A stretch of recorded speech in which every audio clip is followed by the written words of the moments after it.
47 minutes. That's how long he stayed on the phone, walking through the dark, talking to his parents, trying to find his way back. Then, oh shit. Silence. No footsteps. No movement. No explanation. The line stayed open, but he was gone, vanished in the middle of a conversation. And more than a decade later, no one knows what happened in that moment. This is the story of Brandon Swanson, the 19-year-old who disappeared while his parents were still listening. The case that led to a change in the law, and the mystery of what can happen in just a few seconds in complete darkness. Before we continue, thousands of people watch videos like this without subscribing.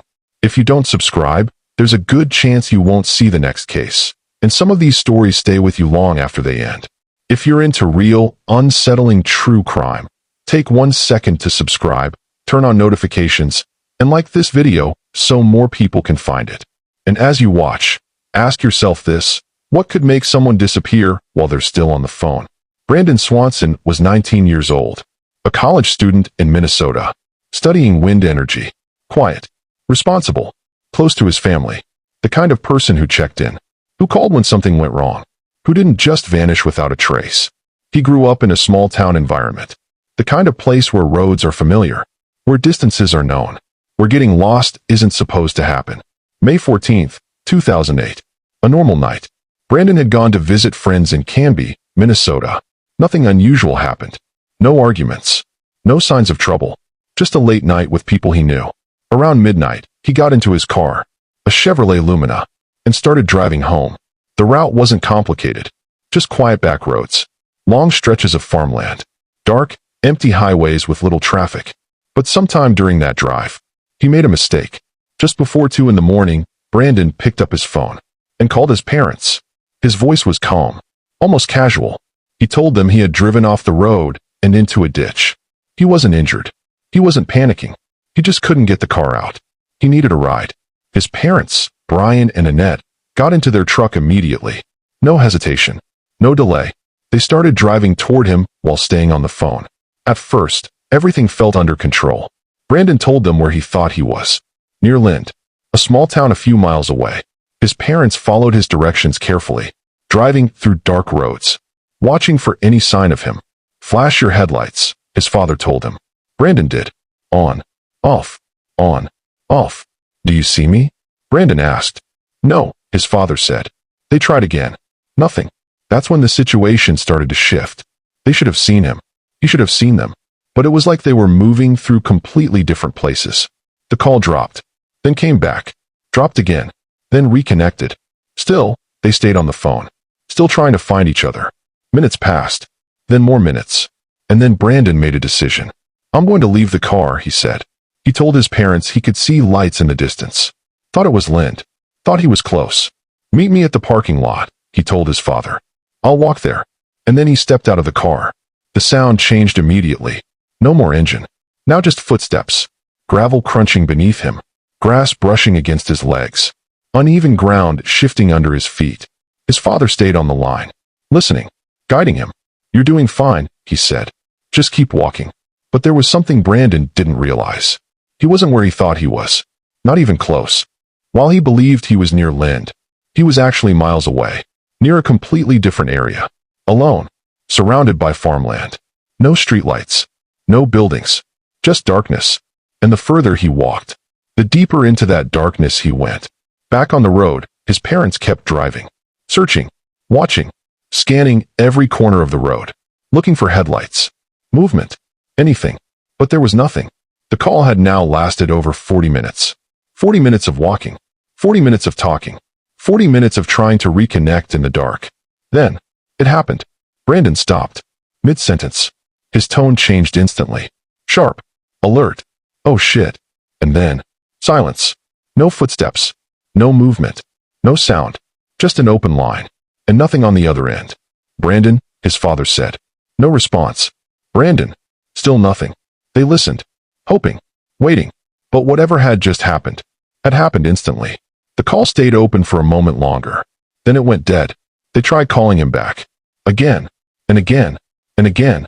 No answer. That was the moment everything changed. This wasn't a car stuck in a ditch anymore. This wasn't a simple mistake. Their son had just disappeared. and the only clue they had was a single phrase. "Oh shit." Speech balloon comment below. What do you think he saw in that moment? Morning came, but Brandon didn't.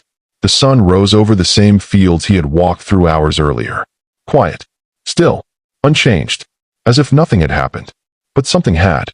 Because somewhere out there, in that open land, a 19-year-old had vanished. Search efforts began immediately. Family, friends, volunteers.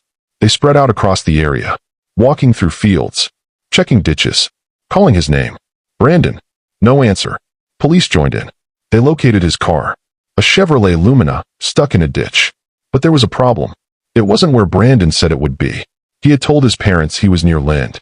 But the car was found near a completely different area, closer to Taunton, miles away from where he thought he was. That changed everything. Because it meant one thing. Brandon had been disoriented. He believed he knew where he was. But he didn't. Which means, when he started walking toward those lights, he wasn't walking toward safety. He was walking deeper into isolation.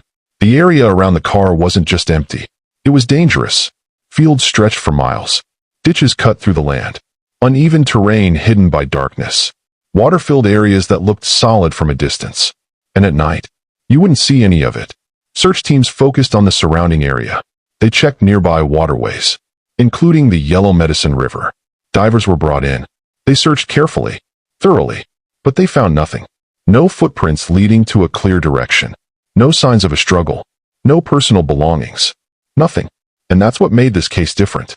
Because most disappearances leave something behind. A trail. A clue. A mistake. But Brandon left nothing. Days turned into weeks. Weeks into months. Still no answers. His parents kept going over the call. Again. And again. And again. 47 minutes. Every word mattered. They focused on the final moment. Oh shit. What did he see? Was it a fall? Did he trip? Slip into a ditch? Or something worse? Because that phrase. It wasn't confusion. It wasn't slow realization. It was sudden. Immediate. A reaction to something unexpected. Something that happened in a split second. Investigators began forming theories. The first was simple. An accident. Brandon could have fallen. Into a ditch. Into water. Into terrain he couldn't escape. In the dark, even a small drop can become deadly.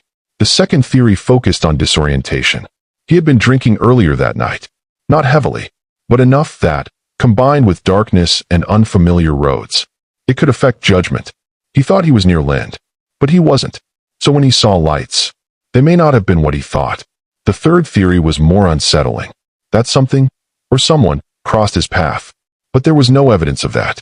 No signs. No witnesses. Just silence. And that silence stretched for years. As time passed, the case began to change. It wasn't just about finding Brandon anymore. It became about what could happen to anyone. Because Brandon had done everything right. He called for help. Stayed on the phone. Tried to guide his parents. And still, he disappeared. His case led to something important. A change in the law. In Minnesota, authorities introduced what became known as Brandon's Law. A law that requires police to take missing adult cases more seriously. Immediately. Because before this, adults weren't always treated as urgent cases. But Brandon's disappearance proved something. That even responsible, stable adults can vanish without warning. And when they do, time matters. Years have passed. Searches have continued. Investigations revisited. Theories examined again and again. But the result has never changed. No trace. No answers. No closure. Just a moment. A single moment. Frozen in time. Oh shit. A sentence that begins something, but never finishes it. Speech balloon. So here's what I want to know from you. 1. Do you think this was simply an accident, or something more? 2. Could his parents have been closer than they realized? 3. What do you think he saw in that final moment? 4. Should search efforts have been handled differently? 5. If you were in his position, would you have left the car?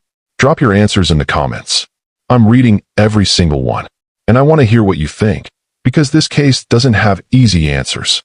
For nearly 2 decades, a family has lived with a question that was never answered. What happened in those final seconds? A call for help turned into silence. A normal night turned into a lifelong mystery. And somewhere, in the dark, the truth still exists. If you found this story gripping, make sure you subscribe, turn on notifications, and like this video so more people can discover cases like this. Comment your location below. I want to know where you're watching from.